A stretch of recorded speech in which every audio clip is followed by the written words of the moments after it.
जो लोग काल सर्प दोष की पूजन करवा रहे हैं, मंगल दोष की पूजन करवा रहे हैं, पितृदोष की पूजन करवा रहे हैं, फिर भी उनको उनकी पूजन का फल क्यों नहीं मिल पा रहा है? आखिर क्यों उनके शादी, विवाह, नौकरी, रोजगार में इतनी रुकावटें आ रही हैं? क्यों उनके घर में बार बार लड़ाइयाँ हो रही हैं? और ख़ासकर तब जब होली दीपावली की पूजन होती है या कुल देवता की पूजन होती है, तब जरूर ऐसे व्यक्ति के घर में लड़ाई आकस्मिक होने लगती है या कोई घटना घट जाती है। तो ये लक्षण यदि आपके परिवार में बन रहे हैं तो इसका दोषों से आपकी कुंडली ग्रसित है। अच्छा, अब क्या करते हैं लोग, एक दिन में जाते हैं नासिक त्र्यंबकेश्वर में, एक दिन की पूजन करते हैं, घंटे 2 घंटे 5 घंटे जितनी भी देर होती है, और अब वो सोचते हैं कि अब हम पर काल सर्पदोष नहीं है। जबकि आपको सत्यता बताऊं कि कभी भी काल सर्पदोष की जो पूजन है वो 41 दिन के पहले कभी होती ही नहीं है। यानी इस पूजन को सवा माह किया जाता है। सवा माह तक एक ही पंडित द्वारा ये पूजन की जाती है, और सवा माह के अंदर इसमें सर्प सूक्त के पाठ होते हैं, है ना, राहु सूक्त का पाठ होता है, केतु का पाठ होता है,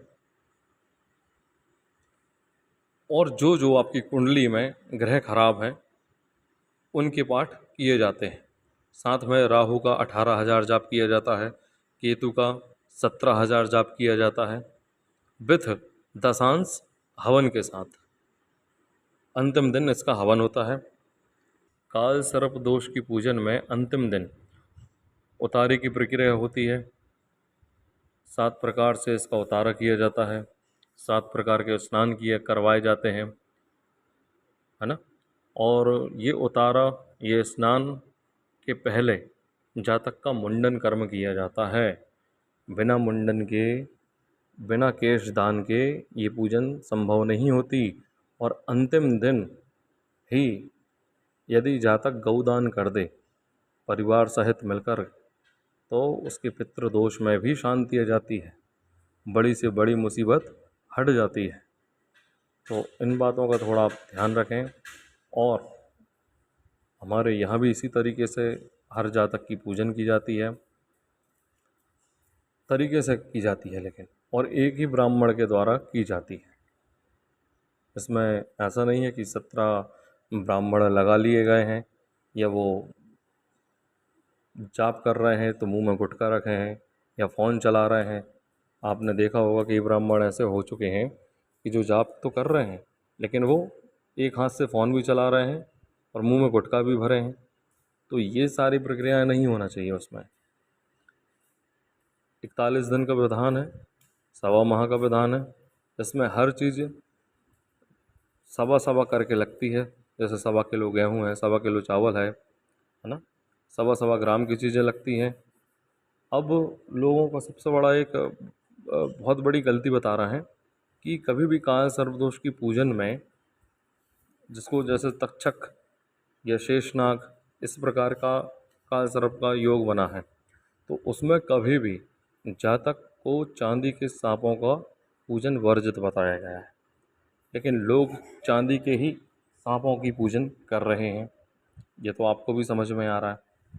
क्यों? क्योंकि लोगों को यही पता है कि चांदी के सांपों का दान किया जाता है, जबकि सर्प की जो कहना चाहिए कि सर्प की जो धातु है वो स्वर्ण है। पितरों की धातु स्वर्ण है।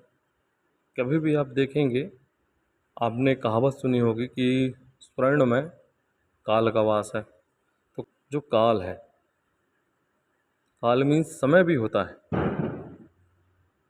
लेकिन यहाँ बात मृत्यु की हो रही है, और मृत्यु का स्वरूप सर्प ही है या सर्पदंश है। तो अब ये पितरों की जो आत्माएं हैं, सर्प की जो योनि है, वो स्वर्ण के ही पास में मिलेगी आपको।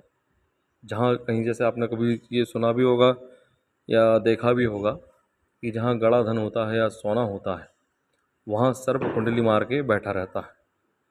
तो ये एक प्रमुख बात है काल सर्प दोष की पूजन की, कि इसमें 1.25 ग्राम के दो नाग नागिन बनवाए जाते हैं।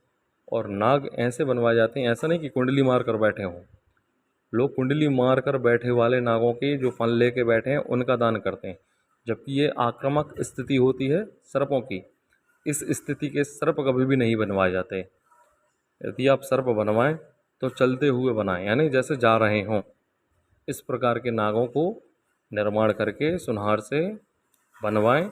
और इसमें नाग मोटा होना चाहिए और नागिन लंबी होना चाहिए नाग से, और पतली होना चाहिए। लेकिन दोनों का वजन जो है 1.25 ग्राम का होना चाहिए। इस बात का आप ध्यान रखें। और यदि आप चाहते हैं कि आपकी भी कुंडली में काल सर्प दोष है या नहीं है, तो व्हाट्सएप नंबर नीचे दिया गया है 9179345106 पर आपकी डेट ऑफ बर्थ भेजें। आपकी कुंडली चेक की जाएगी। मात्र 200 रुपये शुल्क रखा गया है, और ये 200 रुपये हमारे मंदिर की जो गौशाला है उसके लिए योगदान लिया जाता है। इससे ज़्यादा नहीं लिया जाता। इसलिए इस बात का आप ध्यान रखें। यदि आपकी कुंडली आप चेक करवाना चाहते हैं या अनुष्ठान करवाना चाहते हैं काल सर्प दोष की पूजन का, तो बेझिझक आप हमें मैसेज कर सकते हैं, क्योंकि मैसेज पर आप जानकारी प्राप्त करें। हमारे यहाँ हर अनुष्ठान का एक नंबर लगाया जाता है। उस समय उस जातक को बुलाया जाता है। जातक हर ग्रह की पूजन देख सकता है, सिर्फ राहु केतु की पूजन नहीं देख सकता, क्योंकि वो जातक को देखने के लिए मनाही होती है। हाँ, जातक के माता पिता वो पूजन देख सकते हैं, जातक का भाई वो पूजन देख सकता है, लेकिन जातक राहु केतु का जाप या पूजन नहीं देख सकता। काल सर्प दोष की पूजन करवाना चाहते हैं तो दिए गए नंबर पर संपर्क करें।